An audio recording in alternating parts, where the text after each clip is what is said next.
construyendo, haciendo econometría, en primer lugar, como el hombre de paja. Ya les incluí en esa carpeta el paper de Gilbert, en el que habla del Stroman.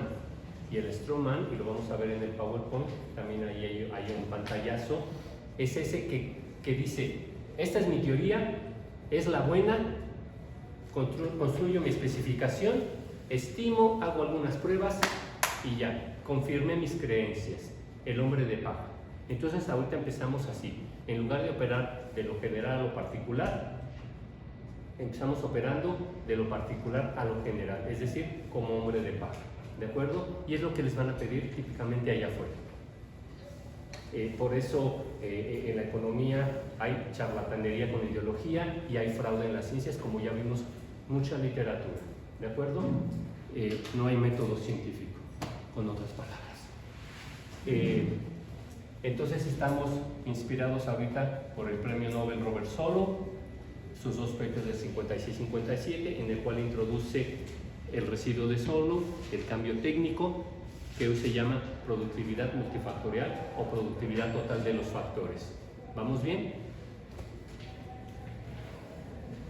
Y bueno, ¿se acuerdan de la...? Hasta allá hice gráficas, porque miren, del grupo 2 que hicimos, ¿se acuerdan? De este objeto, sí, Carlos, claro, nos acordamos. Lo bonito es que es un mismo objeto y yo lo puedo ver de distintas maneras. Esa es una gráfica y algo que nos llamó la atención es cómo se mueve el acervo de capital. Y me detuve y dije, aquí hay muy mala cocina del INEGI. En el PowerPoint también van a ver que ya publiqué un documento en la revista del INEGI hace unos años en el que reviso cómo estiman para la grabación, por favor. Les decía, esto habla de una muy mala cocina del INEGI. Carlos, tienes la autoridad para decirlo. Entonces ya les anexé un documento que publiqué en la revista del INEGI en que reviso cómo estiman los problemas de estimación de los acervos de capital utilizando dos fuentes. El sistema de cuentas nacionales, ¡ay, Alex! Sistema de cuentas nacionales y censos económicos. Y para que el INEGI no lo tome personal, también revisé cómo lo hacen en Estados Unidos. La BEA, el Bureau of Economic Analysis y sus censos económicos.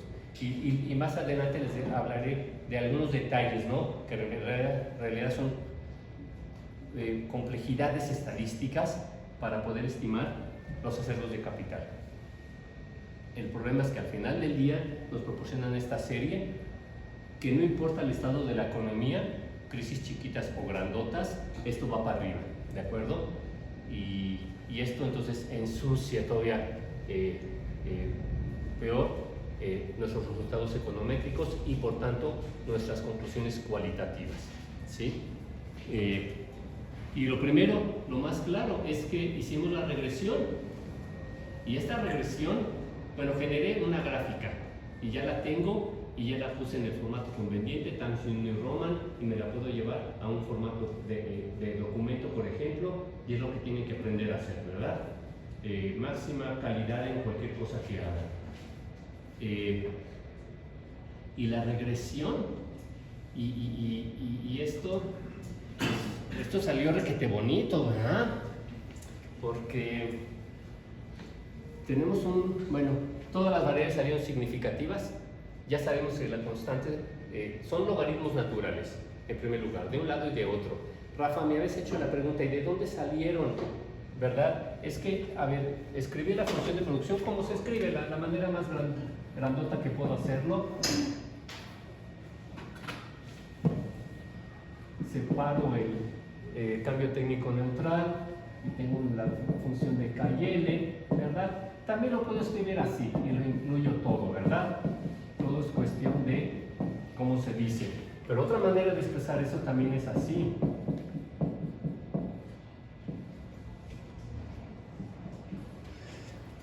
Qué bueno que llegó, córrele. No sé si han visto esta tercera versión. Sí, ¿verdad? O sea, esta es la función de producción. Y K a la alfa y L a la 1 menos alfa.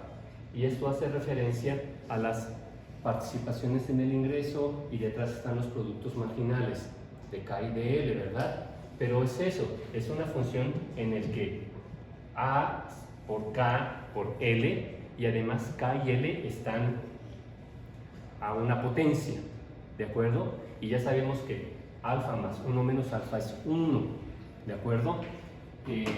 Pero entonces, ¿cómo trato esto econométricamente? Esto no lo puedo tratar econométricamente desde el modelo clásico de regresión lineal, pero entonces linealizo por regla de logaritmos y despejando, aplicando álgebra. Si saco logaritmos naturales, aquí voy a poner minúsculas representando, como se hace mucho en la literatura, logaritmos naturales.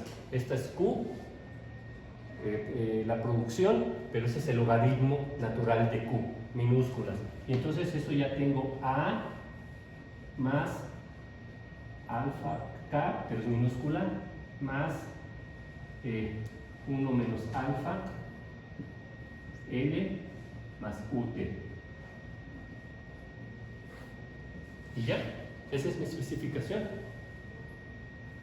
Digo, en lugar de utilizar alfa 1, alfa 2, es alfa y 1 menos alfa, para señalar que lo que hice fue se pasa para acá, ¿verdad? Y este pasa para acá. ¿Sí? Y entonces eso sí lo puedo tratar utilizando el modelo clásico de regresión lineal. Es lo mismo con una función de demanda, ¿eh?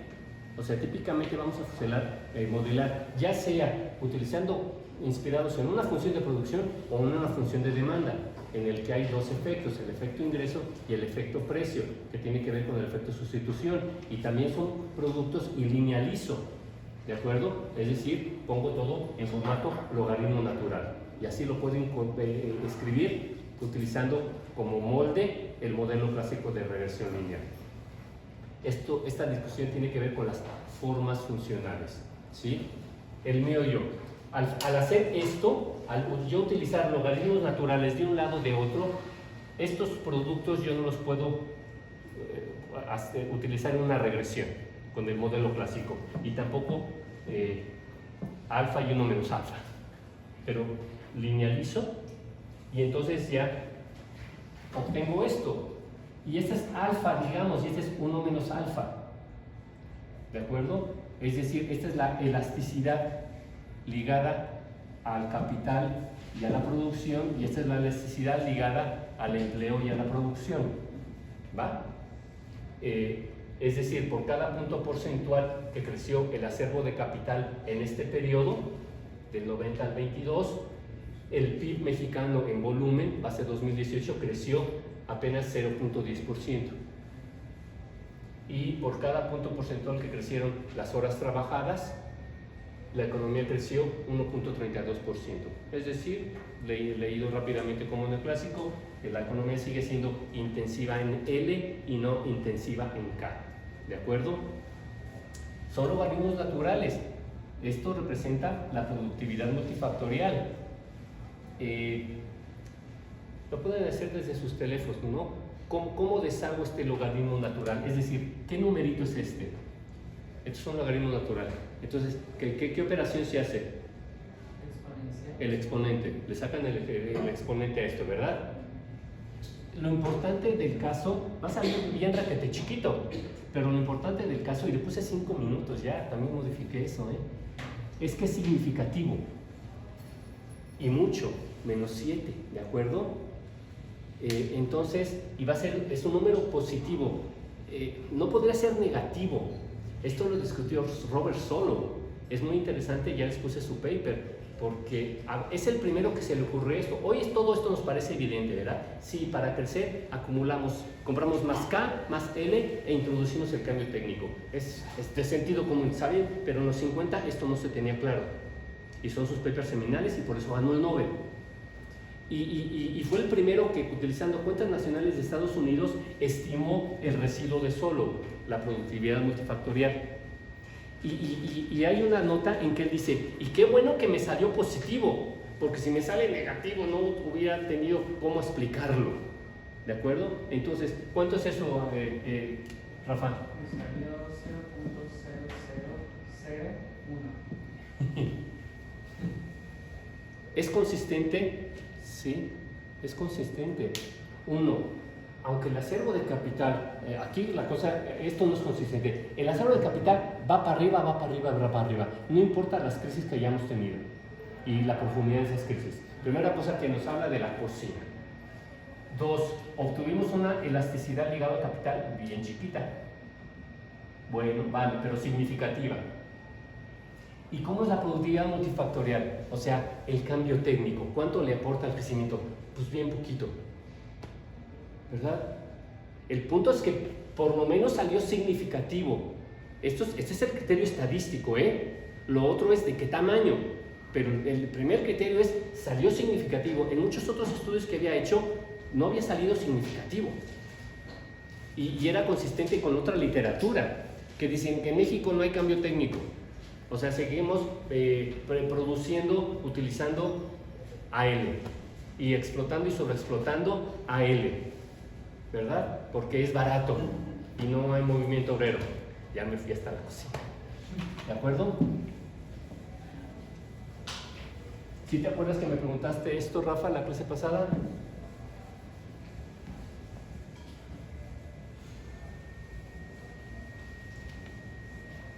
Ya verificamos el primer supuesto, ¿verdad? De hecho, abrimos los residuales y como esto tiene una constante, la media de los UTGORs resultó 0, ¿se acuerdan? Hicimos, de hecho, ahí vimos asimetría y kurtosis, o sea, normalidad, Harke-Vera, también resultados normales, ¿verdad? Pero bueno, después de estimar, ¿qué hacemos? Uno, antes de darle clic a la máquina, tenemos una idea de qué tenemos que esperar. Es decir, aquí me tienen que salir valores positivos. No me puede salir una elasticidad negativa. No tendría cómo interpretarla económicamente. ¿Cómo que a más L menos producto? ¿Cómo que a más K menos producto? No tendría sentido, ¿verdad? Entonces, lo primero que hacemos después de una regresión, acuérdense, es ver que nos haga sentido teórico el signo y el valor. Porque si aquí me sale un 18, digo, no es posible, no hay una elasticidad de 18. No es posible. Entonces, lo primero que hacemos es revisar, pero tenemos teoría en la cabeza. El signo y el valor absoluto de los coeficientes estimados. Primer paso. ¿Estás de acuerdo, Carla? Que nos haga sentido. Segundo paso, significancia estadística. Tercer paso, R-square. Y aquí se nos cayeron los calzones. O sea, estamos explicando el 99.54 de la variabilidad del PIB con un argumento de oferta. La economía mexicana está restringida, es el crecimiento en el largo plazo, por el lado de la oferta. Explicamos el 99.54 de la variabilidad. Fíjese cómo yo le digo, porque les he dicho, la econometría no explica, no explica, ¿eh? ¿Por qué? Porque aquí hay una inspiración en juego que estoy metiendo y estos datos también son consistentes con nuestra teoría, ¿de acuerdo? O sea, lo que mide el INEGI no lo mide sin teoría, algunas cosas sí, sino con teoría, y su teoría es neoclásica keynesiana, ¿verdad? Entonces, los datos ya están diseñados genéticamente para jalar, déjenme decirlo así, estadísticamente, ¿sí?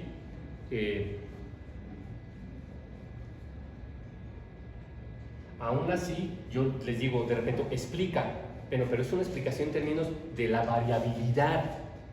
Yo estoy explicando, en efecto, estadísticamente hablando, rigurosamente hablando, el 99.54 de la variabilidad de esto, utilizando esto. Esa es la afirmación, ¿no? No me malentiendan, ¿verdad? La econometría es un instrumento de medición. Ya se los puse, Marcel Baumans, Medición en Economía, Measurement in Economics, libro publicado por el Sevier. Hay instrumentos de medición, las cuentas nacionales, detrás de las cuentas nacionales, los números índices y la econometría. Son ejemplos de medición en economía. O sea, nosotros no sacamos un metro como ingenieros, albañiles, para medir. No, sacamos números índices, contabilidad, econometría y así medimos, ¿verdad? Pero esas mediciones ya tienen teoría y estos datos ya tienen teoría. Entonces, aquí simplemente estoy midiendo, es decir, a cuánto asciende la elasticidad de K, a cuánto asciende la elasticidad de L. Y con este modelo teórico, ¿cuánto de esa variabilidad estoy explicando? Un chingo y dos montones, 99.54, ¿de acuerdo? Y por eso un neoclásico ingenuo se pondría contento, un neoclásico inteligente diría, aquí hay algo mal, ¿verdad? O sea, estoy explicando el 99.54 del crecimiento, simplemente utilizando, imagínense todo lo que ha pasado en la economía mexicana del 90 al 22, 33 años, ni siquiera habían nacido ustedes, ¿verdad? Y hubo grandes eventos cuando nacieron ustedes. O sea, imagínense todo lo que ha pasado en la economía mexicana en 33 años. Y yo, con 3 pinchurrientas variables, una constante que es el cambio técnico y 2 variables, explico el 99.54 de la variabilidad. ¿Qué estoy implicando aquí? Pues que el otro argumento grandote, la demanda, no pinta. Un keynesiano ingenuo se pondría contento, pero les digo, a ver, esto es demasiado bueno. Y por eso ya vimos antes de hacer esto, esa serie de capital que va para arriba sin caerse. Esto no tiene sentido económico. Las empresas, el componente de demanda, ¿cuáles son los componentes de la demanda agregada? Los macrocomponentes de la demanda. Hace la mano alguien. Consumo, ¿y cuántas nacionalidades? Consumo privado, consumo de gobierno, formación bruta de capital fijo, variación de existencias, exportaciones e importaciones. Repítelo. Consumo privado, consumo de gobierno, formación bruta de capital fija, variación de existencias, exportaciones e importaciones. Vas. Consumo privado, consumo de gobierno, formación bruta de capital fijo, variación de existencias, X, exportaciones, M, importaciones. Componentes son los grandes componentes de la demanda, los macroagregados, ¿verdad? Bueno, sabemos que el más volátil, el que puede cambiar radicalmente sus valores, es la formación bruta de capital fijo. No es el consumo privado, no son las exportaciones, no las importaciones, no es el gasto público, es la formación bruta de capital fijo. Es decir, teóricamente la inversión es la más sensible. Los empresarios inmediatamente reaccionan. Estoy produciendo, estoy vendiendo, estoy ganando, no está pasando eso, dejo de invertir. No tiene sentido seguir comprando capital, porque ya tengo capital. De hecho, tengo capital ocioso. ¿Para qué sigo comprando capital?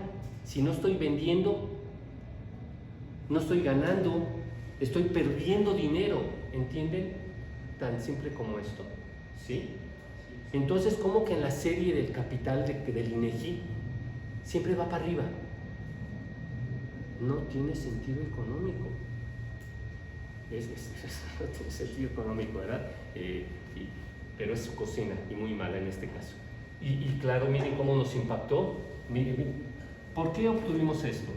Otra vez, ya les anexé el paper que me publicó el INEGI, en el que reviso las dificultades técnicas, estadísticas para medir esto en México y en Estados Unidos. Si hay tiempo, en alguna clase entraré a esto. Pero déjenme ponerles el ejemplo. A ver, el INEGI también nos da algo que se llama puestos de trabajo.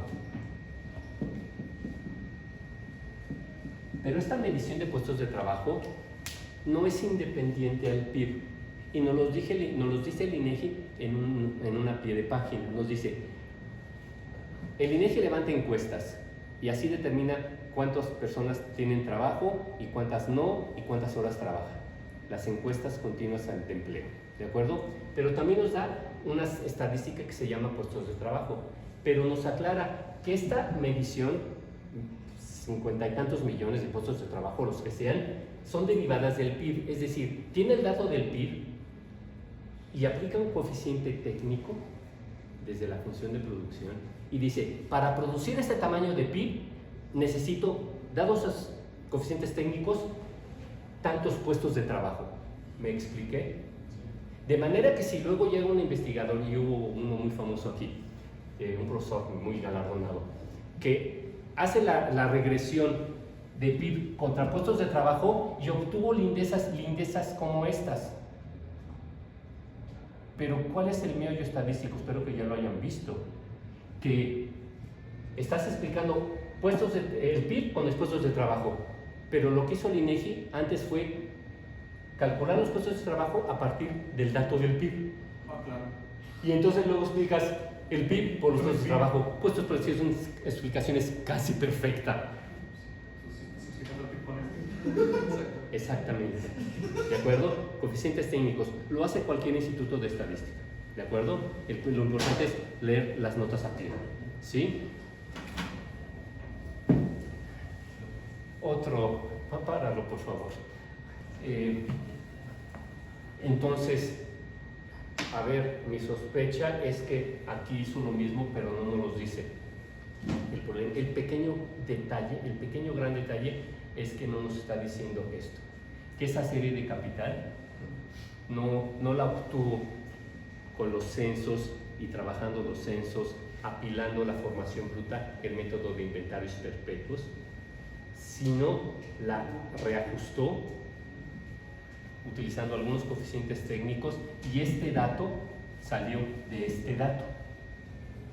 Y luego yo pongo este dato para explicar este dato y por eso, aunque ustedes digan, pero jaló muy poquito, sí, porque es la regresión, pero por eso tengo este R-square de 0.99. Estoy explicando, es algo estadístico, no porque sea chiquito, no, espérense, son significativos. Y todos, ¿de acuerdo? Todos. Y esta explicación, con esta información estoy explicando el 99% de la variabilidad del PIB. Es demasiado bueno, ¿de acuerdo?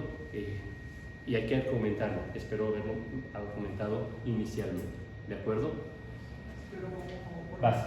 el test student no debe ser. No te entendí, ¿qué? La prueba test student, test statistics, perdón. Sí, la test student, sí. Ajá, debería ser mayor a 2.5 para que No, fuera significativo. dos. A 2. No, Ok, es la a dos. Durbin-Watson. La Durbin-Watson, acuérdate que debe estar. La Durbin-Watson es la que va de 2 a 4, no, de 0 a 4. Ajá. ¿Se acuerdan? Y el valor estricto es de 2. Ok. Y de panzazo, o sea aceptable entre 1.5 y 2.5. De hecho, entonces les decía, hacemos la regresión, revisamos que nos haga sentido el signo y el valor absoluto de los coeficientes estimados. Siguiente, que las test sean significativas. Vemos el R-square, vemos la Durbin-Watson, buena Durbin-Watson, ¿verdad? Y lo siguiente es la gráfica de residuales. Ya lo hicimos, receipts. Y les digo, esto se ve bien requete bonito, ¿verdad? No se ve autocorrelación serial, no salimos significativamente fuera de estas bandas, ¿verdad? Y de hecho ya lo comprobamos, ya hicimos las dos pruebas que conocemos respecto al segundo supuesto, la de White y la de H.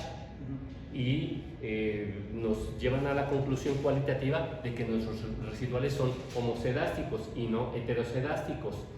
Y aquí lo estamos viendo, aquí se salió tantito, pero créanme que esto es tantito, o sea, como se pueden salir las cosas, no sé si ya hicieron algunas regresiones, esto se está otra vez requete bonito, ¿verdad? Vamos con el tercer supuesto. Ya hicimos Durbin-Watson, no tenemos problema, pero Durbin-Watson es autocorrelación serial de primer orden. Tenemos que hacer autocorrelación serial de orden superior. Entonces utilizamos la Breusch-Gottfried. Nos vamos otra vez a View, a las pruebas de diagnóstico basado en los residuales y nos vamos a la correlación serial, ¿de acuerdo? Y me pregunta, ¿cuántos lags? Otra vez, si fuera información trimestral, 4, 6, 8, ¿no? Los podemos poner exigentes, porque ¿cómo se enuncia el supuesto? Autocorrelación serial de orden superior, ¿verdad? Entonces eso es empírico. ¿Y cómo fijamos cuántos rezagos, lags, le meto a la prueba? Ahorita van a ver de qué estoy hablando si no se acuerdan. Sigue el principio de no causalidad en el sentido de Granger. La regla práctica de dedo gordo es información trimestral 4, mensual 12, anual. Aquí la cosa ya se pone más difícil. ¿Cuántos, verdad? Podemos ponernos a incluir, pues en México las cosas pueden tener autocorrelación por el ciclo político. Cada 6 años cambiamos presidente, ¿verdad? Pero todo esto al final obedece al principio de no causalidad en el sentido de Granger. Se los explico rapidísimo. Recibió el Nobel por 3 cosas, una de ellas por sus pruebas de no causalidad en el sentido de Granger. A ver, yo puedo explicar las compras de bienes y servicios de consumo de los hogares por el ingreso. Sí, todos estamos de acuerdo, ¿verdad? ¿Cuántas cosas compramos allá afuera? Tiene que ver con el ingreso. Vamos bien. Pero esto es en T y T. Pero si echo para atrás el T del ingreso, bueno, el ingreso de hace un mes determina mis compras de este mes, vale. El ingreso de hace 6 meses, pues vale. El ingreso de hace 2 años. Entonces, fíjense que aún la causalidad, que la afirmamos firmemente en las teorías, en la micro y en la macro, y ni siquiera explicitamos el tiempo, dice Granger, aún esas funciones que se ven bien requete bonitas, están sujetas al tiempo. La causalidad, ¿qué es causa y qué es efecto? Está sujeto al tiempo. Si yo le meto 10, el ingreso, no de este año, sino el año pasado, antepasado, para explicar las decisiones de consumo de hoy, esa variable no jala. Y pueden jugar con esta explicación y siguen echando para atrás la variable explicativa y hasta se vuelve negativa. O sea, cambia de signo la explicación que estén poniendo. Así tanto se pueden llegar a desordenar las causas y efectos. ¿Me expliqué? Entonces, aquí yo también es una decisión de explicar cuántos lags les meto. Aquí voy a meter los UT gorro contra los UT gorro, Breuer-Godfrey. Y esa información anual, le meto nada más un -1 o un -2 también, un -3 también. Vamos a meterle un -3. La máquina nos sugirió un -3. Vamos a ver si jala, porque tenemos grados de libertad ajustaditos, ¿verdad? Tenemos 33 observaciones.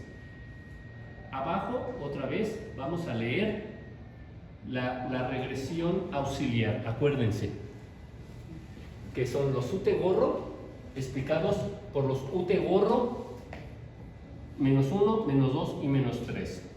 ¿Y qué esperamos de esto? Que nada sea significativo. De hecho, fíjense cómo el software ya incluye a las variables explicativas. Y también no deben jalar. Es que aquí nada debe jalar, porque son los UT gorro.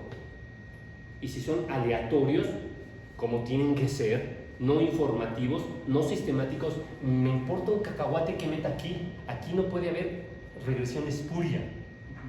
No importa qué meta aquí. Si esto genuinamente se distribuye aleatoriamente, random, como errores, nada jala. Y en efecto, miren, nada jaló. Vamos a ver, ahora leer arriba. Con esos estadísticos se producen los estadísticos que se comparan con la tabla. No.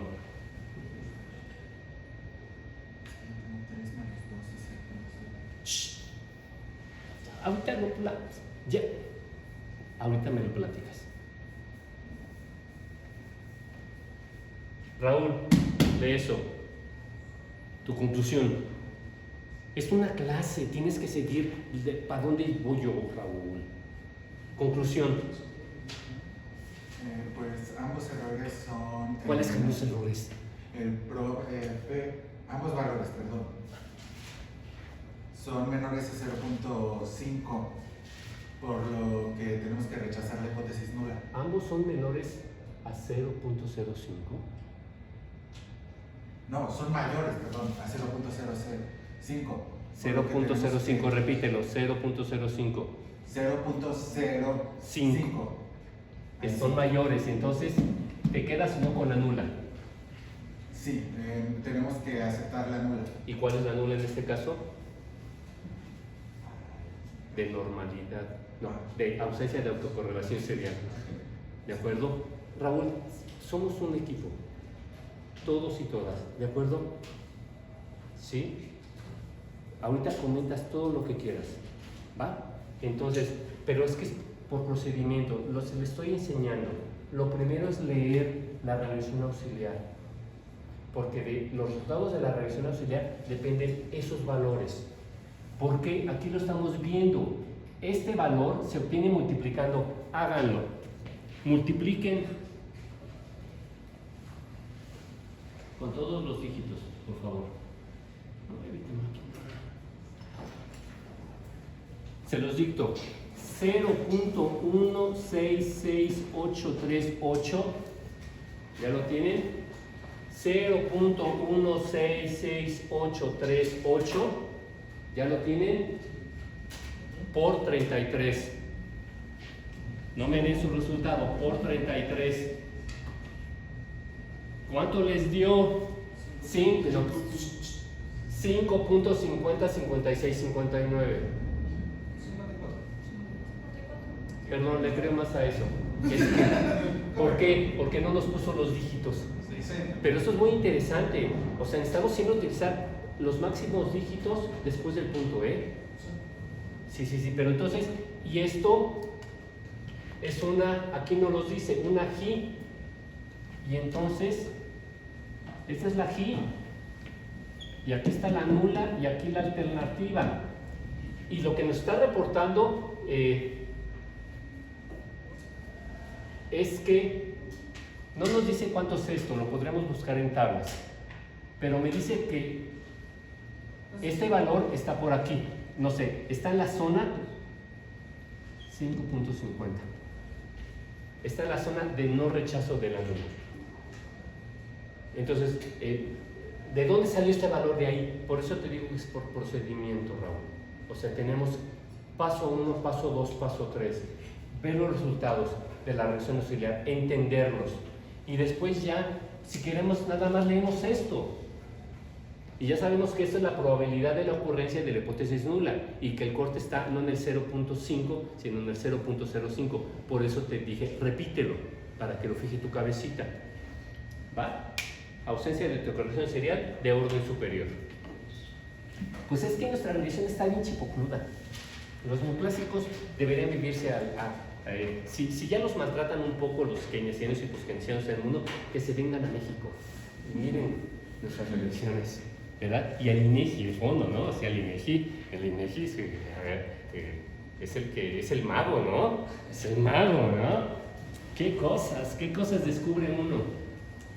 Antes de que la... Vas rápido. ¿Qué es 3,27 probabilidad? ¿Qué es qué? De 3,27 en Pro F. Grados, acuérdense. ¿No son los grados de libertad? Sí, son los grados de libertad, exactamente. A ver, ya vimos la F de significancia estadística y les dije, aunque es redundante, ¿por qué es redundante? Porque ya vi que aquí son significativas, de manera que la F a producto de Ganilla tiene que también ser un numerote. ¿Y qué me está diciendo esto? Esta es la prueba de significancia estadística conjunta. ¿Cómo la leen? Alex. ¿Alguien? Vas. Pues se rechaza la nula, indica que al menos una variable independiente. Espérame, no al menos una. Es conjunta. De manera que lo que queremos en este caso de significancia es rechazar la nula. En el resto de casos típicamente queremos no rechazar la nula, pero aquí queremos en la de significancia rechazar. Aquí estamos rechazando la nula de no significancia, son valores menores a 0.05.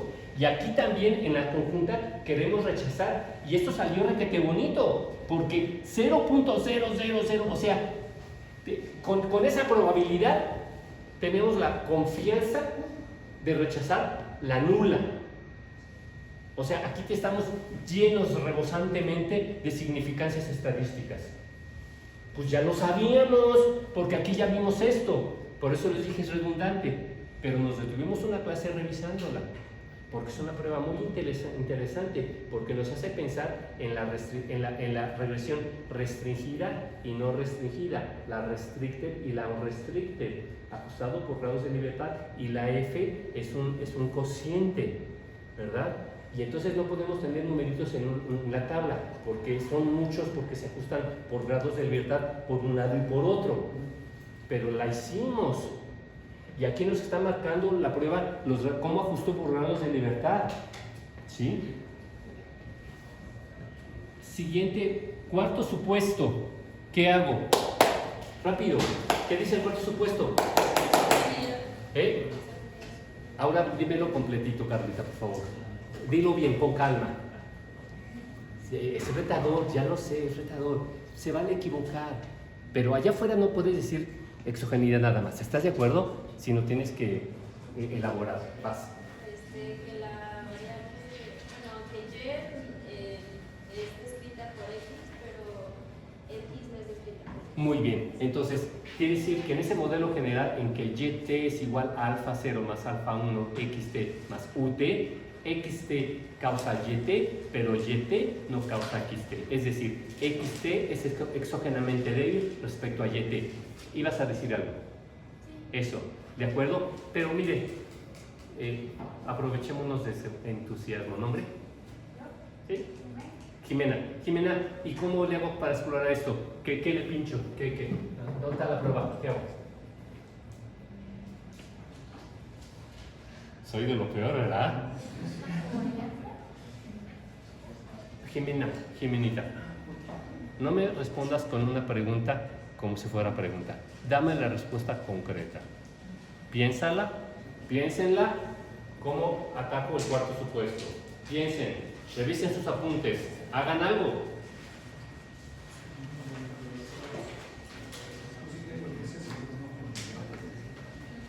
Discutan, hagan lo que tengan que hacer, pero lleguen a una respuesta.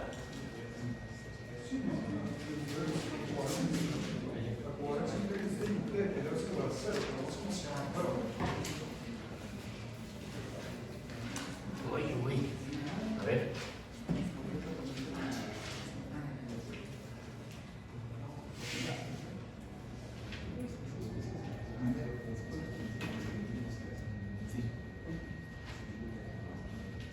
Carmen Ram, 30 segundos.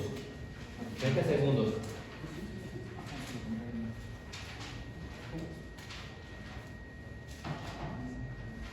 Jimena, ¿cómo van? ¿Más o menos? Ya, todos aquí. Otra vez, lo que estamos afirmando aquí es que el capital causa al PIB, pero el PIB no causa al capital. Estamos afirmando que las horas de trabajo causan al PIB, pero el PIB no causa las horas de trabajo. De manera que lo primero que tenemos que hacer regresiones invertidas, en el que ahora la que utilizamos para explicar va a ser la explicada y la explicada va a ser la que vamos a utilizar para explicar. Pero no solo, tenemos que añadir más información, ¿verdad? Para al final yo poder explicar al capital utilizando al PIB y a otras variables, y lo que necesito es que esta variable sea no significativa en esa otra regresión marginal, se llama. Y aquí, como tengo dos explicativas, necesito hacer dos marginales. ¿Vamos bien? Fíjense lo siguiente, no voy a jugar con esta, ustedes lo tendrán que hacer. Yo nada más voy a ilustrar. ¿Pero por qué no voy a jugar con esta? Porque mi sospecha es que el INEGI, para construir esta variable, utilizó esta variable y no nos los dice. Por eso jaló también esto, y por eso la gráfica del acero de capital se mueve estilizadamente. Entonces, si hago una regresión invertida, me voy a tardar mucho en lograr la no significancia de esta variable, porque de diseño genético el INEGI utilizó esta variable para hacer esta, aunque no nos los diga. ¿Entendieron el problema? Entonces, más bien voy a jugar con las horas trabajadas.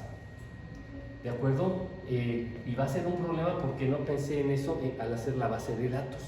Y entonces necesito explicar las horas trabajadas utilizando al PIB y alguna otra u otras variables, y lograr que el PIB sea no significativo. ¿De acuerdo? Podría utilizar, por ejemplo, ¿de qué depende? A ver, economistas, pongámonos a pensar el problema con más calma y no con la angustia que ya sintió su profesor porque su base de datos está incompleta. Pero entonces, Julio Sorsas, Carlitos, ¿de qué depende las horas trabajadas? Be serious, echen mano de su teoría, la que tengan en la cabeza, las que tengan en la cabeza. Ahorita estamos de hecho con la neoclásica. ¿De qué dependen las horas trabajadas? ¿De qué depende la cantidad de empleo medido en horas trabajadas? En una economía. Vas. ¿Del salario mínimo? No del salario mínimo, eso nada más sería para decir los trabajadores. Exactamente, o sea, es un mercado, ya sabemos que esta es la varita mágica de los neoclásicos. Explicar, dígame. Depende del valor del trabajo. Ah, bueno, sí, sí, claro que sí. O sea, pero vamos por la superficie, ¿verdad? Y que es muy aburrida y además incorrecta, ¿de acuerdo? Es una excesiva simplificación. Según los neoclásicos, pues, a ver, este dato, en primer lugar, es un dato de equilibrio. La cantidad de L medido en horas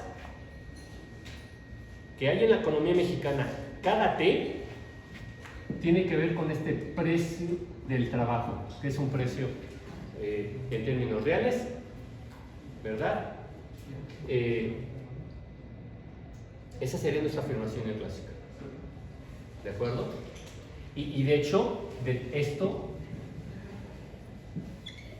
tiene que ver con la función de producción.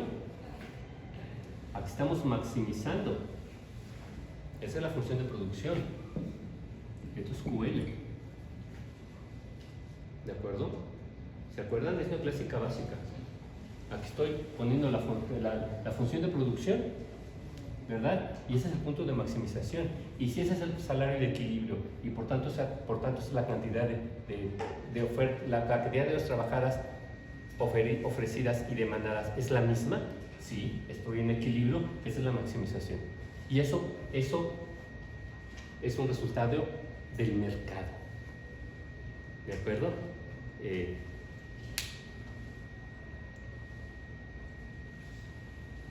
Tendría entonces que tener en esa regresión un salario medio, no es el salario mínimo. También incluir igual el salario mínimo, ¿verdad? Pero de entrada el salario medio, ¿están de acuerdo conmigo? Sí. Porque son las horas trabajadas en toda la economía mexicana. Entonces, un salario mínimo o salario medio real o varios salarios, el medio formal, el medio informal, el mínimo, qué sé yo, ¿verdad? Y no los tengo. Y además incluyo esto, esperando que esto salga no significativo. Eso es lo que haría, ¿de acuerdo? No preparé la base de datos, pero ya vimos el problema, por lo menos teóricamente. Dejen a ver si en estos días puedo bajar esa información. Acuérdense que es un reto, ¿verdad? Porque, a ver, voy a tomar decisiones rápidas, voy a bajar todas las remuneraciones del sistema de cuentas nacionales, anuales, y lo voy a dividir entre las horas. Y ya tengo el salario medio pagado, bueno, lo tengo que deflactar antes, entre las horas pagadas, ¿verdad? Y ya tengo el salario medio real por hora de la economía mexicana. Y lo voy a meter como variable explicativa de la cantidad. ¿Sí? ¿Vamos bien? Fíjense que puedo añadir más explicaciones como neoclásico, o sea, es una función de, al final, el nivel de empleo de una economía no tiene que ver con la oferta, hay desempleo, no tiene que ver con el trabajo que ofrecemos las personas, sino con la demanda que hacen las empresas. Y entonces aquí puedo introducir una función de demanda neoclásica, que dice que tiene que ver con un efecto ingreso y un efecto precio. Y entonces puedo jugar con precios relativos. Nada más se los dejo sentado esto. Hay que echar mano de teorías y pensar en el problema para hacerlo razonablemente bien. ¿De acuerdo? Nada más lo dejo señalado.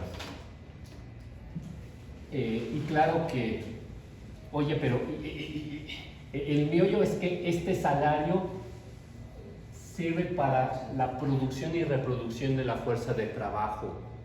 ¿verdad? Entonces a eso se le llama valor de la fuerza de trabajo. Ujú.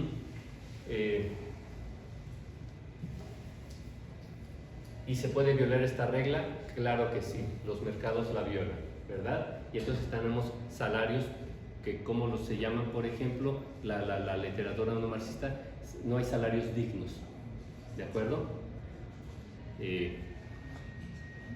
Es todo un tema, ojalá les pudiera ver esto, o puedo introducir a Stiglitz, no son salarios de eficiencia, ¿sí? No lo puedo hacer, pero a ver, creo que lo único que trato de hacer es ilustrarles que podemos pensar cada cosa con mucha calmita, echar mano de teorías económicas e ir construyendo una respuesta, ¿verdad? Mucho más robusta, ¿sí? Y de eso se trata, que hagan todo lo que hagan, empezando por su trabajo que me van a entregar. Cuarto supuesto, luego lo retomamos. Quinto supuesto, normalidad. Ya lo vimos, ¿no? Hipótesis nula, los errores se distribuyen como una normal. Perdón. Pruebas de diagnóstico sobre los residuales, normalidad, Arquevera, y ya lo habíamos visto, ¿verdad? Tienen tantita asimetría, muy poquita kurtosis, ¿verdad? Y entonces no rechazamos la hipótesis nula de normalidad, ¿vale? Linealidad. ¿Cuál es la prueba que utilizamos para explorar la linealidad? ¿Alguien se acuerda? Ramsey-Reset, muy bien, Rafa. Entonces la buscamos aquí, Ramsey-Reset, pero fíjense que la Ramsey-Reset entonces no está sobre los, aquí, no es sobre los residuales. La Ramsey-Reset está basada, ¿alguien se acuerda de la regresión auxiliar de la Ramsey-Reset para explorar la linealidad? En primer lugar, la linealidad se refiere a qué y no a qué. Espero que ya se lo haya aprendido. La linealidad del modelo clásico de regresión, usted mismo, esto es un déjà vu, ¿verdad? Esto es un déjà vu. O sea, ¿vieron Matrix? No, Carlos, es el colmo, ¿eh? O sea, la linealidad del modelo clásico de regresión, ¿a qué se refiere? ¿Te acuerdas o no te acuerdas? Ayúdenlo, por favor. Afírmenlo. No a las variables, Carlos. Entonces, no es una variable, no es una prueba que tenga que ver con los residuales, con los UT gorro. No está aquí, ¿de acuerdo? Está acá arriba. ¿Por qué? Así lo decidió Ebius, ¿verdad? Si mal no recuerdo. A ver. Es que, bueno, ¿qué es esto? Mire, es que yo conozco la versión anterior de... No, entonces está aquí en Stability, Ramsey-Reset. ¿De acuerdo? Y otra vez nos pregunta, y creo que Rafa, Alex, salió esta colación, ¿no? Lo preguntaron. Aquí no son lags, sino cuartos, number of fitted terms. O algo así, sí, fitted. O sea, porque acuérdense que es la variable endógena contra la variable endógena estimada. Y entonces a la potencia 1, a la potencia 2, a la potencia 3, y aunque son claramente distintas potencias, podemos crear un problema de colinealidad. Entonces mi sugerencia fue, métanle 1, 2, porque más a mí me ha salido near singular matrix. Matriz singular, no se puede invertir la matriz, no puedo estimar los estimadores mínimo cuadráticos, o sea, échate para atrás. ¿Me expliqué? Entonces, miren, la máquina nos pone vamos a, entonces por tanteos, somos el hombre de paja, ¿verdad? Todo, si nos sale, ya le paramos, si no nos sale, le volvemos a hacer la cosa, ¿no? Entonces el hombre de paja, todo lo hace sin criterio, ¿no? Científico. Ahí como va saliendo, va produciendo sus resultados. Bueno, otra vez, amigo, es impresionante, ¿verdad? Carlos, ¿qué está con eso? Pues yo también, ¿verdad? Esta es una nueva versión de Levius. Pero hold your horses, me voy abajo, ¿verdad? La regresión auxiliar, y aquí está el PIB, pero del otro lado tengo el PIB fitted, ¿verdad? Y metió las otras, ¿verdad? Precisamente para que este resultado no sea espurio. porque si quito esto, igual por necesidad estadística, esto sale significativo, pero no sé si me expliqué, estos ya necesito que ya hayan aprendido a pensar como econometristas, como estadísticos, y ya ha salido a colación 2 o 3 veces. ¿Por qué le tengo como, es como también en las regresiones marginales para el cuarto supuesto? Yo no les puse esto cuando les hablé de la Ramsey receta, nada más les dije, es el PIB, o sea, la endógena contra la endógena gorro a potencia 2, 3 y 4, ¿de acuerdo? Y también ya salió en la White y en la Breusch-Godfrey. Cambió ligeramente la modificación que yo les puse en mi PowerPoint. ¿Por qué? Porque el software está cuidando eso, que de repente esta salió no significativa. ¿De acuerdo? ¿Están de acuerdo? Sí, Carlos. No significativa, una T menor que 2. ¿Sí? No significativa. Nos quedamos con la nula de no significancia estadística. Vientos. Pero ¿por qué incluyó a las explicativas de la regresión condicional, el software? Para evitar eso, que por mero ajuste, porque mínimos cuadrados jala toda la variabilidad que puede, ¿verdad? Entonces mete estas dos para que esta, que ya vimos que es no significativa, vaya a salir por error estadístico significativa. ¿Sí? Con otras palabras, vamos a hacerlo. Fíjense, aquí obtuvimos no significancia estadística. Apúntenlo, 0.3579. Vamos.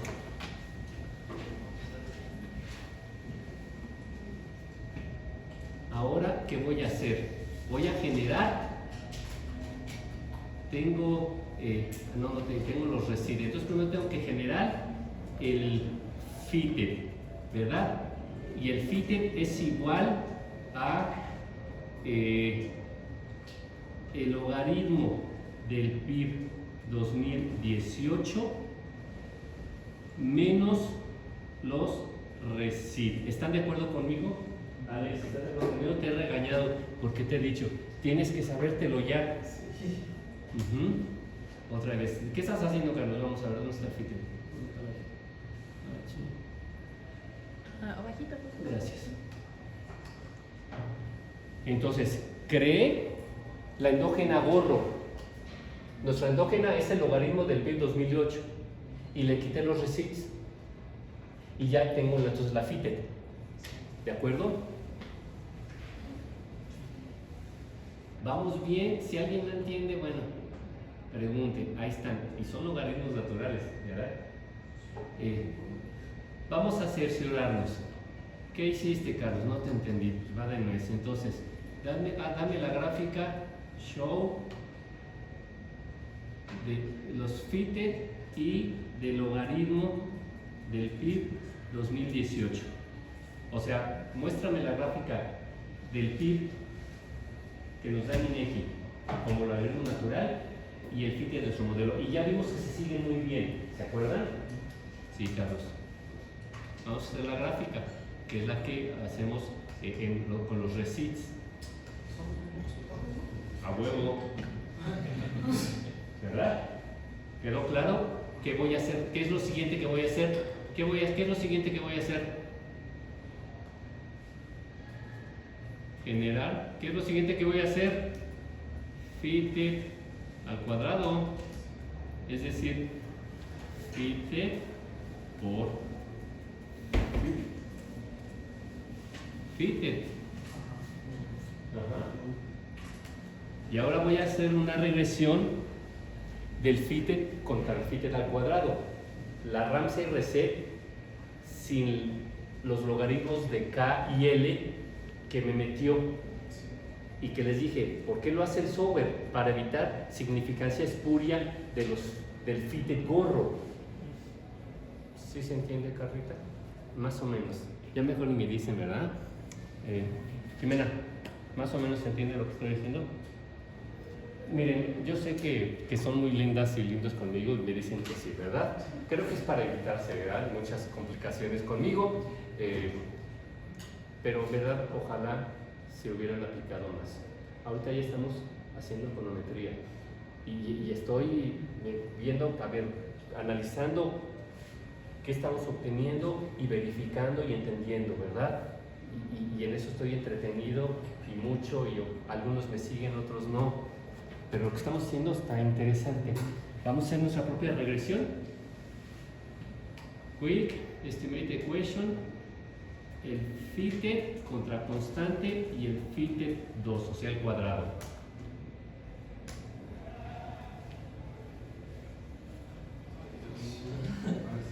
¿Ya vieron el problema?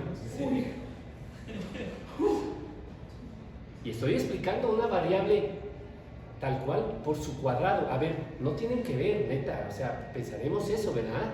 O sea, no tiene que ver mi gasto con mi gasto al cuadrado. Puta madre, ¿cuál es mi gasto al cuadrado? Y mientras más grandote el numerito, más grandote el cuadrado.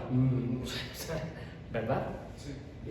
Pero entonces el software aquí le mete logaritmo natural de K y L, regresores del modelo condicional, para precisamente no provocar esta significancia espuria, porque esto salió requete significativo.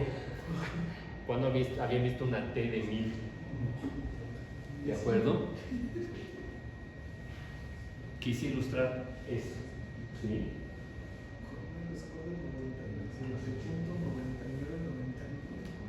La grabamos para que la tengan ahí. Ese es de la Ramsey receta.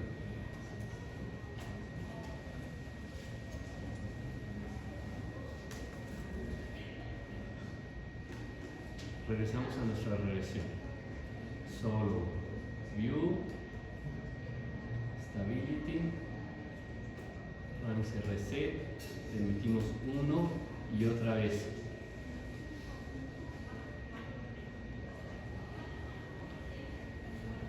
¿Sí? No significativa. ¿Por qué? Obvio, lo que la técnica. No se preocupe, la señora presidenta le está llamando. Contéstele a Claudita, por favor. A la doc Claudia. No encuentra, ese es el problema de la. ¿Puedo mostrar tu bolsita? Me estoy, sí, ya encarregado el ratón, ¿verdad? Venga, ¿puedo mostrar o no?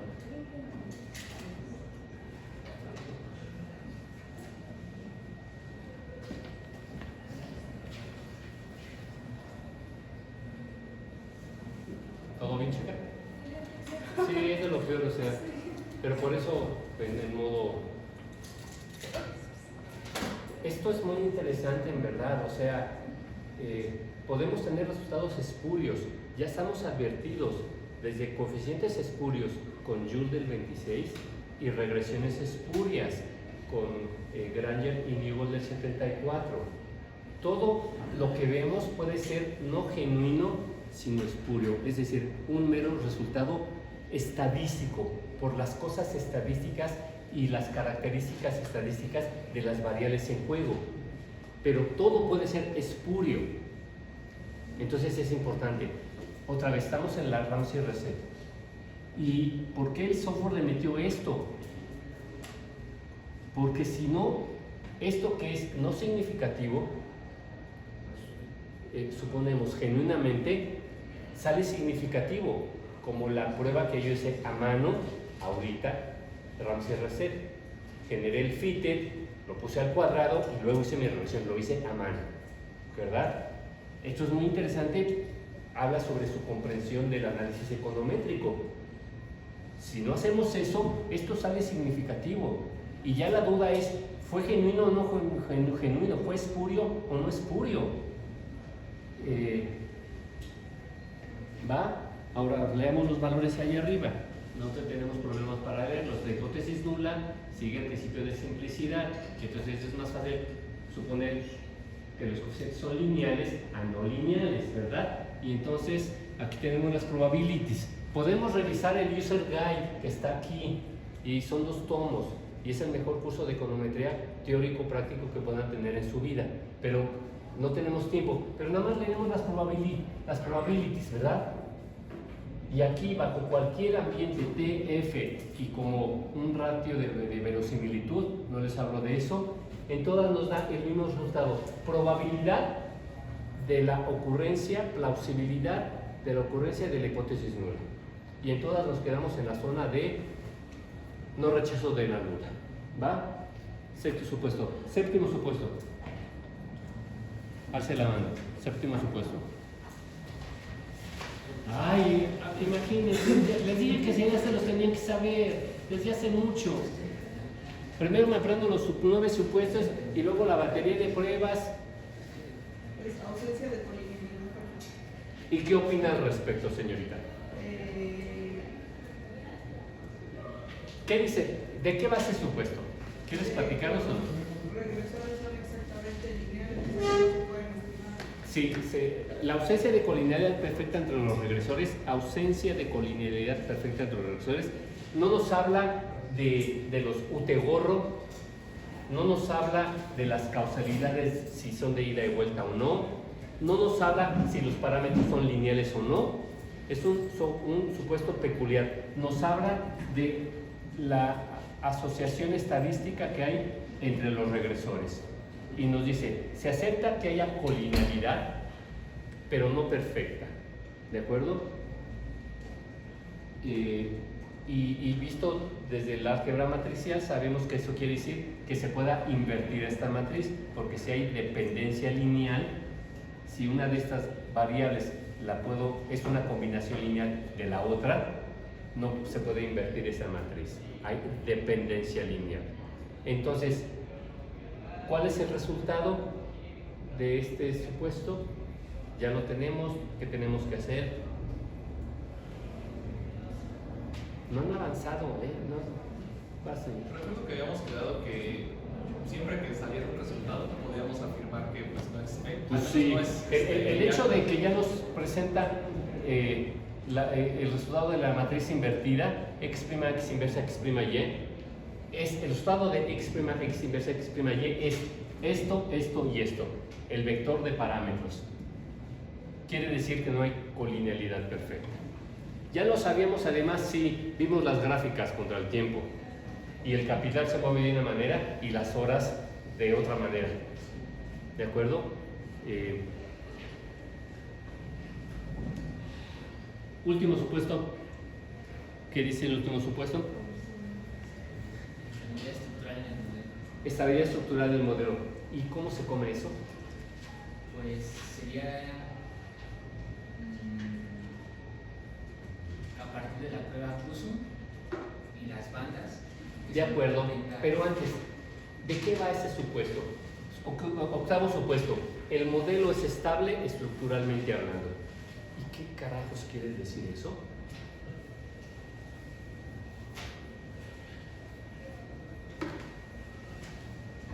Que a lo largo de esta muestra, así de acotado, a lo largo de esta muestra, cada uno de estos parámetros estimados, coeficientes estimados, es estable.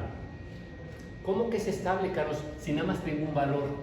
Por eso hicimos el ejercicio de Monte Carlo para entender qué realmente son los mínimos cuadrados ordinarios. Aunque el software me reporta un valor, porque nada más tengo una muestra. Pero esto es toda una distribución, ¿verdad? Y suponemos que porque echamos mano de la matemática, suponemos que esos estimadores son insesgados, eficientes, consistentes. Es decir, el valor esperado de este estimador es igual al parámetro poblacional, ¿sí? Pero nada más tenemos un numerito y por eso construimos un Monte Carlo en el que teníamos muchos parámetros estimados y vimos que algunos sí se parecían al poblacional, pero otros se alejaban en un sentido o en otro. Y por eso el chiste de los economistas que van a cazar patos, porque en promedio, en valor esperado, sí da, pero el punto es que tus datos pueden provenir de una muestra que te arroja un valor muy distinto y nosotros no sabemos cuál es esa muestra. Esa es la primera de las primeras incertidumbres que tenemos, ¿verdad? Que nos hacen entender perfectamente el instrumento que estamos utilizando. Para no decir de más ni atribuir cosas de más, ¿de acuerdo? Este es suponemos el valor esperado, este es igual al poblacional, pero eso pasa por la muestra que tenemos, y aquí nada más tenemos una muestra, y ese ejercicio de Monte Carlo nos mostró que con distintas muestras obtienes valores distintos, muy distintos del parámetro gorro. Estabilidad estructural del modelo. Eso quiere decir que por lo menos a lo largo de esos 33 años, este valor no cambia mucho, este valor no cambia mucho, y este valor no cambia mucho. ¿Qué quiere decir eso? Es el principio de Chow, Gregory Chow del 67, ¿de acuerdo? Las pruebas de Chow que inspiran todas estas pruebas de estabilidad estructural, QSUM, QSUM-Q, coeficientes recursivos. El meollo es ese. Y si haces tu regresión no con 33 sino con 32, ¿qué le pasa a estos? Y con 31 observaciones, y con 30, y con 29, y con 28, y con 27, 26. ¿Cambian mucho estadísticamente hablando? Si no cambian mucho, la cosa es estructuralmente hablando.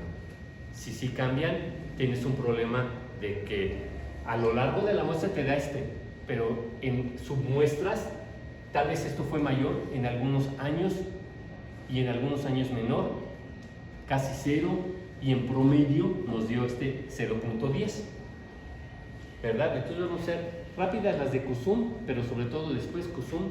¿Por qué es QSUM? Porque es cumulative, va sumando los residuales. ¿Por qué? Otra vez esto es criterio estadístico. Oye Carlos, pero ¿por qué los residuales? Porque si cada regresión se parece con distinto número, menor número de observaciones, 33, 32, 31, 30, 29, 28, si cada regresión se parece, ¿y qué quiere decir eso que se parece? Que esto se parece y el R-square se parece.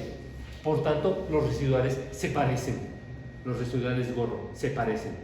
Entonces puedo jugar con los residuales y verlos si se parecen o no. Y los sumo, los acumulo, ¿verdad? Y pongo unas bandas y no, esa suma de residuales acumulada, tal cual, o sum Q al cuadrado, no tiene que salirse de las bandas. Vamos a ver esas dos y luego la que me gusta más y voy a explicar por qué. ¿De acuerdo? Bueno, veamos la QSUM y QSUM-Q.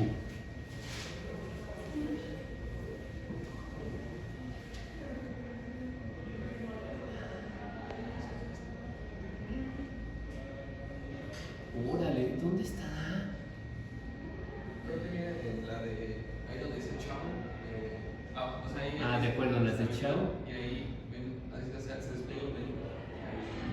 No, es en las de. Chao, breakpoint, chao, los podcast. OLS. Es otra vez stability y los OLS. Es que dice chao. Otra más abajo. Claro.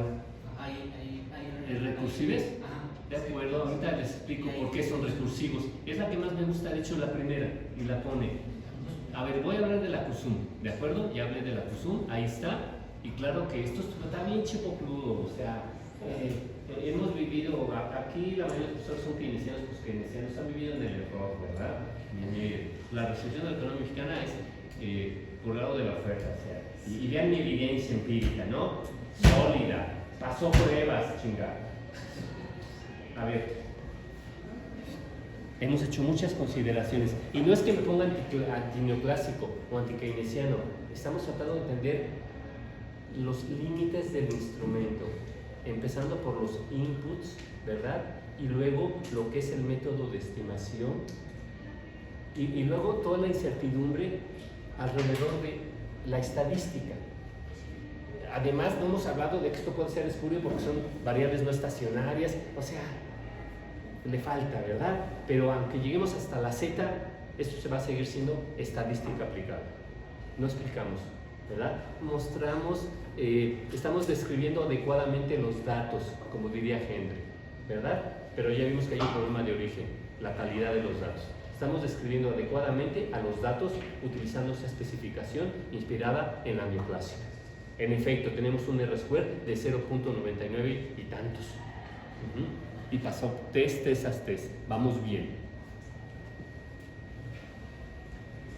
QSUM-Q.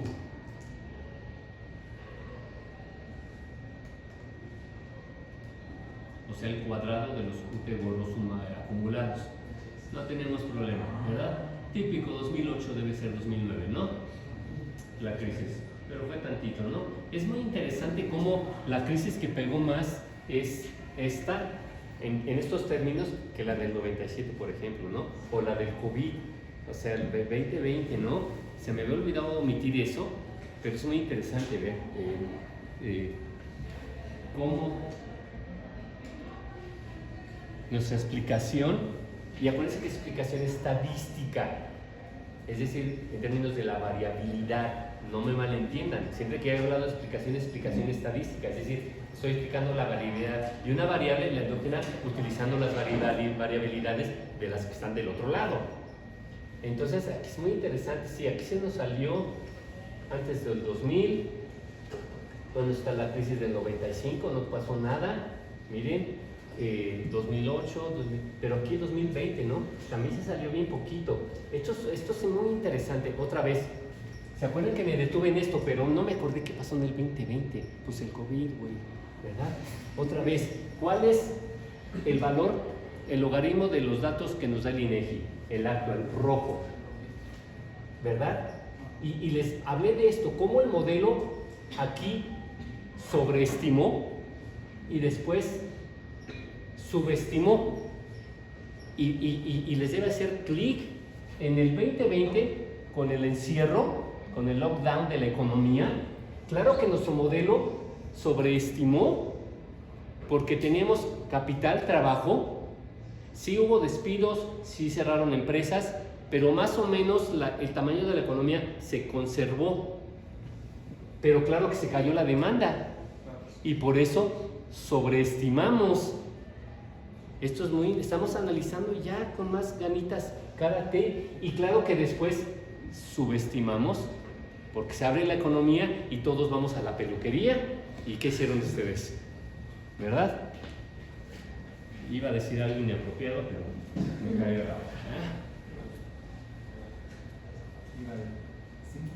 de adultos. ¿Qué pasó? Sí, exacto. ¿Qué pasó? ¿Nos vas a confesar? Son 5 o 4 letras. Sí, mejor en inglés o en español, mejor, entonces ya cambiamos. Vamos con la Ramsey Reset. ¿Por qué es mi favorita la Ramsey Reset? Porque, a ver, el software siempre tiene problemas para manejar esto, pero acuérdense que el punto es estimar con 33 y ver los gorros y los valores estimados de los parámetros, ¿verdad? Con 33, con 32, con 31, 30, esto es muy interesante. La Q, bueno, ya tienen que racionalizarla, porque podemos analizar estabilidad de los modelos utilizando los UT gorro acumulados y al cuadrado. Tienen que racionalizar eso, lo traté de explicar hace ratito.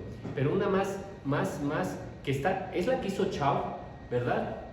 Y la que nos hace más sentido. Estimar con 33 y ver que sale con 32, observaciones que sale 31, 30, y reduciendo el tamaño de la muestra. Lo que hizo Chao fue, y por eso puedes decidir el punto en las pruebas de Chao que ya vieron ahí y que ya vi que algunos de ustedes empezaron a hacer. Aplaudo eso. A ver, Chao se preguntó el problema: ¿estos resultados son estructuralmente estables o no? ¿Y cuál es la primera prueba que haríamos para ver si sí o si no? Piensen en el 67. Partir en dos la muestra. Partir en dos la base de datos y hacer dos estimaciones y comparar los resultados. Y claro que si llevamos este argumento, pero es Chao, al extremo, bueno, ¿por qué 2 y no 3?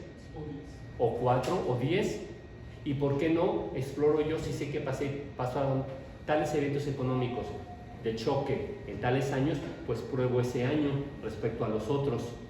¿Me expliqué? Pero todo fue la brillantez de Chao. O sea, el principio inspirador es el mismo. A ver, ¿esto es estable o no? 67, todo era a mano, ¿verdad? Imagínense invertir matrices a mano, ¿verdad? Entonces partió en 2 y ejemplificó así. Y luego ya la literatura en 3, en 4 o en tantas regresiones como se nos antoje. Al fin lo hace el software en menos de un segundo. Menos de un segundo, miren, le voy a dar clic.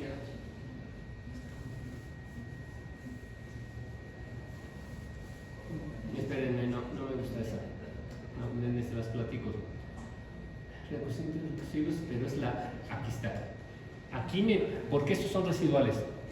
Aquí me va a reportar los coeficientes. ¿Por qué se dice recursivo? Porque lo hizo una y otra vez. Es decir, estimó muchas regresiones, cambiando el tamaño de la muestra, desde 33 hacia 0. ¿De acuerdo? Y aquí nos va a mostrar gráficas de cada uno del valor de los coeficientes con distintos tamaños de muestra. Y se tienen que parecer. Les advierto que al principio, con poquitos datos, eso se ve muy feo. Pero una vez que vamos metiéndole más datos, va convergiendo al último valor con las 33 observaciones. ¿Me expliqué?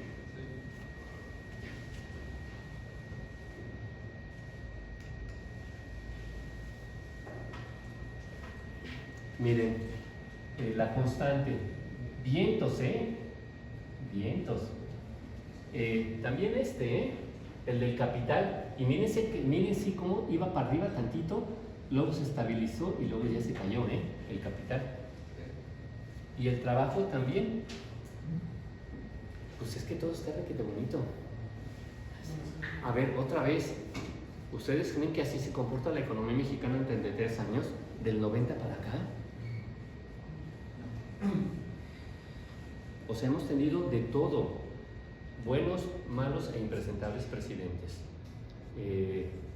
distintos paquetes de políticas económicas, distintos choques, Telecán, NAFTA, Telecán, un Clinton, un Trump, la otra versión todavía peor de Trump. Hemos tenido de todo, COVID, y miren qué estable es la economía mexicana.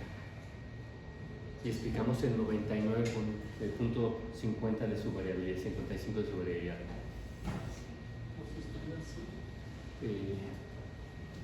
Entonces, a ver, usted va a decir, así salieron las cosas. 2, les recuerdo que tenemos que pensar en la calidad de los datos que determinan, y por eso sí, y desde antes les había citado a Edward Limer, garbage in, garbage out, ¿verdad? Pero otra vez un clásico se pone contentísimo. ¿Qué estoy implicando? Que el INEGI ajustó y reajustó, como lo hemos leído en este libro. Miren, este libro es de la OECD, Comprendiendo las Cuentas Nacionales. Es el que utilizo en mi curso de contabilidad social, ¿de acuerdo? Understanding National Account. Hay 12 ediciones de los 2000, hay en español, son muy malas traducciones. Desde el capítulo 1 nos habla, desde el capítulo 1, en primer lugar, debe sorprenderles que es un libro de texto publicado por la OECD. ¿Por qué la OECD? ¿Por qué no publica el Varian? Pues es un libro de texto, porque la misión de la OECD es identificar las mejores políticas y diseminarlas en sus países socios. Y sabe que se miden muy mal las cosas. Entonces, desde el capítulo 1, dice, ¿cuál es la exactitud, accuracy de las cuentas nacionales? Y también está traducido en mi librito que les obsequié, ¿de acuerdo? Acuérdense que en el terreno más estadístico, accuracy quiere decir lo que nosotros llamamos sesgadez y sesgadez. En estadística pura y dura se llama exactitud. Otra cosa es precisión y otra cosa es invariancia. ¿Cuál es la exactitud? Porque todas las cuentas nacionales son gorro, son estimaciones, por eso se llaman, y ese es el principio de la historia, es decir, se llaman estadísticas en un sentido de estadística como ciencia, porque son estimaciones, ¿verdad? Y nos dice que las variables, el PIB y el resto, ahí está la cita, son inexactas al nivel de millones, que ni siquiera podemos saber de qué tamaño es la inexactitud. Y sigo leyendo. Y fueron hechas de muchas fuentes, y se dice, son resultado de combinar muchos datos de many sources, de muchas fuentes, muchos de los cuales, many of which, requieren ajustes y más ajustes, further adjusted, para mejorar su coherencia, para que al final en un sistema estadístico no sobre ni falte un peso. Y cierran diciendo, often using non-scientific methods. often using non-scientific methods. Estoy citando a Leclerc y Blitz. Leclerc es del INSEE francés, del INEGE francés. Él era un estadístico muy famoso, se murió Blades hace un par de años. Capítulo 1. ¿Cómo se compilan las cuentas nacionales? Utilizando frecuentemente, often, métodos no científicos. Se ajustan y se reajustan, ¿verdad? Son inexactas al nivel de millones, vienen de muchas fuentes, eso hace que no podamos determinar estadísticamente de qué tamaño es la inexactitud. Lo dicen en inglés, están lejos, far, very far, lejos, muy lejos de ser exactas al nivel de millones. Enfatizan en inglés, lo cual no es normal. En inglés y académico uno no adjetiviza, ¿de acuerdo? Chequen los papers que hayan leído en inglés. Y aquí lo dicen, están far, very far de ser accurate al nivel de millones. Qué buen mi Spanglish, ¿de acuerdo? Utilizando frecuentemente métodos no científicos. La traducción del pinche bit de la segunda edición tradujo often, no frecuentemente, sino a veces. No es lo mismo a veces que frecuentemente. El bit, ¿de acuerdo? En todo hay economía política y en todo lugar hay charlatanería con ideología. No es lo mismo often, frecuentemente utilizan métodos no científicos, o sea, lo hacen al chile, a como pueden, que a veces, ¿de acuerdo? Entonces, a ver, si ustedes creen que mi crítica tiene parte de la nada, no, a ver, leemos la literatura, la buena literatura, y nos dice, los institutos de estadística hacen mal su trabajo. Sí, el reto estadístico es formidable, ¿verdad? Se reconoce, tiene problemas de presupuesto, se reconoce, pero además hacen muy mal su trabajo, estadísticamente hablando. El resultado puro y neto. Variables sin exactitud al nivel de millones,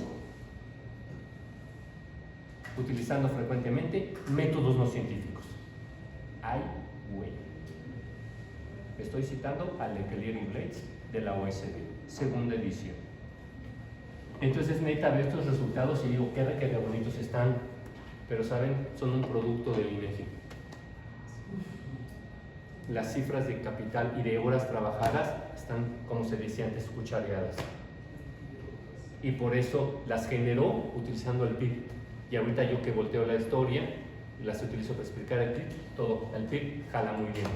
Sí, es que todo está cuchareado. Y no nos lo dice evidentemente sus metodologías. Opción A, opción B. Esto está bien chido, Carlos.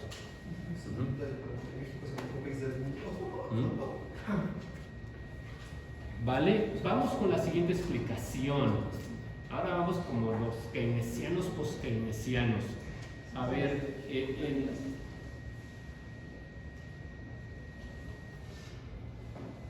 luego vamos a discutir. Pero bueno, por ahí, aquí está, por ejemplo, miren, les digo que ya incorporé, ¿no? ¿Le vas pasando tantito? Yo te digo. Bueno, profesor, antes de que continúe. Por favor. Entonces, en el supuesto 5 lo que esperaríamos es que sí sean exámenes aparte de los resultados. No, 4. Es el cuarto. En el 4, sí. Tengo que hacer esas pruebas. Tendría que traer salarios medios, ¿verdad? Deflactados. ¿Qué más?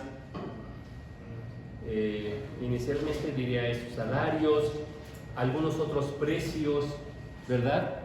Porque es una función de demanda también.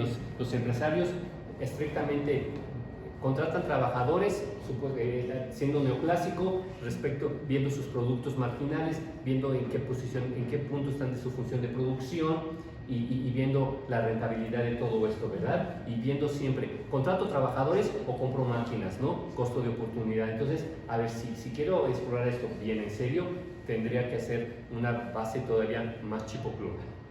Por lo menos que les quede claro lo que hay que hacer. Nada más para esclarecerlo, o sea, el resultado esperado entonces, dado el comportamiento de los demás supuestos y de las pruebas previamente realizadas, sería que haya exogeneidad. Bueno. Simplifiquemos. Aquí estoy afirmando, cuarto supuesto, que XT es exógenamente débil respecto a YT. Eso quiere decir que XT causa YT, pero YT no causa XT. ¿De acuerdo? Ese es el cuarto expuesto. Voy a explorarlo. ¿Cómo?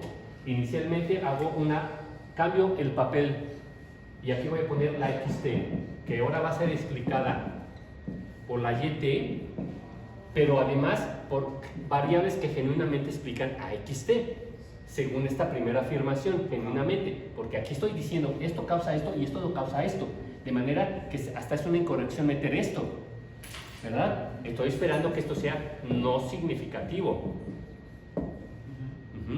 Y entonces le tengo que meter, y para eso estudio la literatura, una WT, que es la que genuinamente me dicen las teorías, que es la que explica a XT.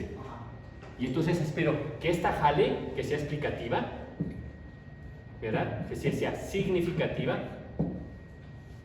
pero que esta visibilizo. Hago una regresión marginal y visibilizo que YT no causa XT.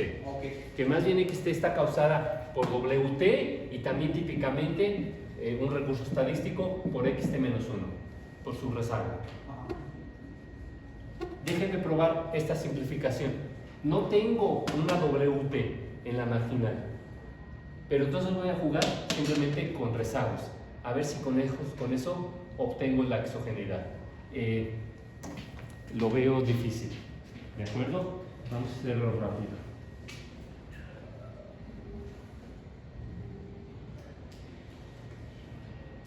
Entonces, quick estimate equation, y ahora voy a poner logaritmo del capital total, si lo puse así, ayúdame, capital manufactura sectorial,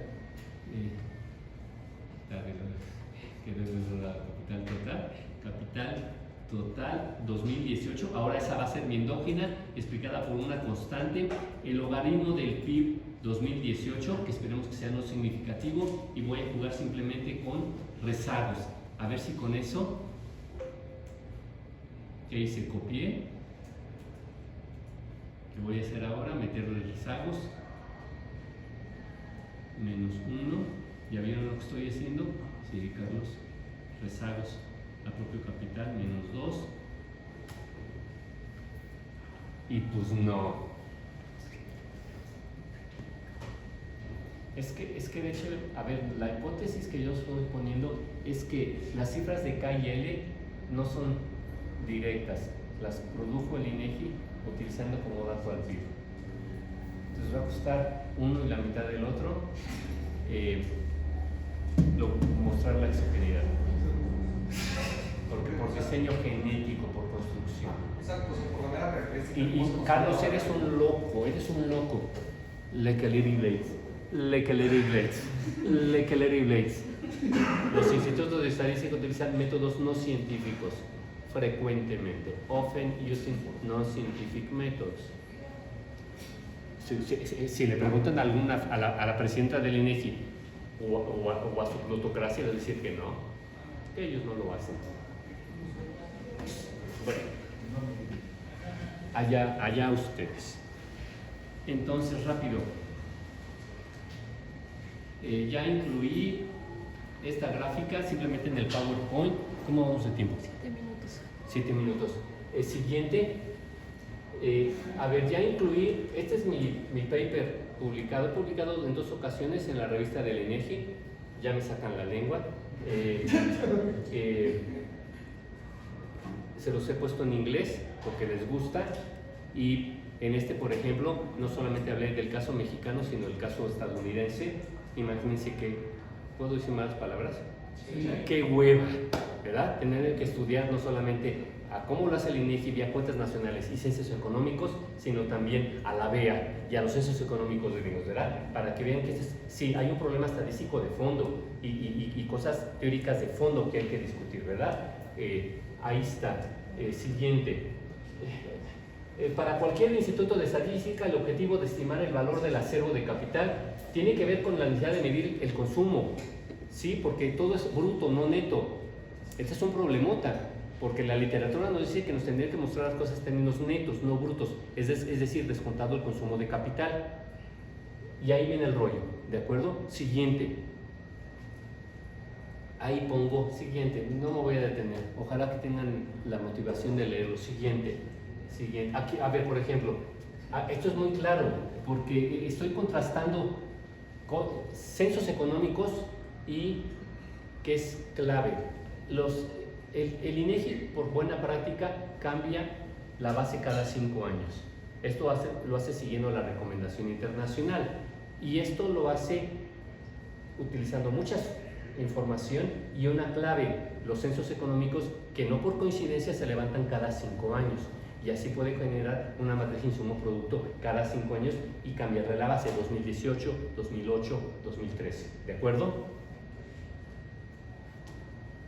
Y también entonces utiliza, tiene información vía cuentas nacionales, vía censos económicos. Y aquí comparé algunas cositas. El gasto la formación bruta de capital fijo en inglés contra lo que me reportan los censos económicos. En México y en Estados Unidos. En México y en Estados Unidos y en México. A ver, otra vez. Tenemos en este caso dos fuentes de información que me hablan de la misma cosa. ¿Cuánto capital compran las empresas? Uno se llama cuentas nacionales, formación bruta de capital fijo, y la otra es gastos de capital, activos fijos. Ese numerito tendría que ser muy parecido. Es decir, si divido uno entre otro, y aquí revisé dos puntos en el tiempo, tendría que ser muy parecido. Aún para Estados Unidos no se parece. Esto tendría que ser muy próximo a 1. Pero en México, a ver, según las cuentas nacionales, los gastos de capital son 10 veces lo que nos reportan los censos económicos. Sigue. De hecho, el manual, esto es ideología, La discusión del capital y de cómo se mide el acervo y del consumo de capital y por qué nos presentan las cosas en términos brutos, PIB, valor bruto de la producción, formación bruta de capital fijo, ganancias brutas, excedente bruto de operación, todo esto tiene que ver con el juego ideológico, porque si quitamos lo bruto y vemos lo neto, ya nos preguntamos, ¿el capital genera nuevo valor? Y la respuesta es no. La recomendación internacional es que nos presenten la información en términos netos, pero ningún instituto de estadística lo hace. De hecho, el manual no está hecho por las Naciones Unidas para medir el capital, sino por la OECD, ¿verdad? Y es toda una discusión, y es de los 2000. Siguiente. No, para atrás. Ya no lo puse, pero entonces por eso publiqué recientemente en la revista de la Academia de Economía Política de los marxistas de aquí, las y los, discutiendo esto. Y ya lo tienen, ¿de acuerdo? Entonces, bueno, es que eres marxista, Carlos. No sabemos dónde estudiaste. Like a Lady Blades. Los institutos de estadística utilizan frecuentemente métodos no científicos. ¿De acuerdo? Nos vemos la próxima clase.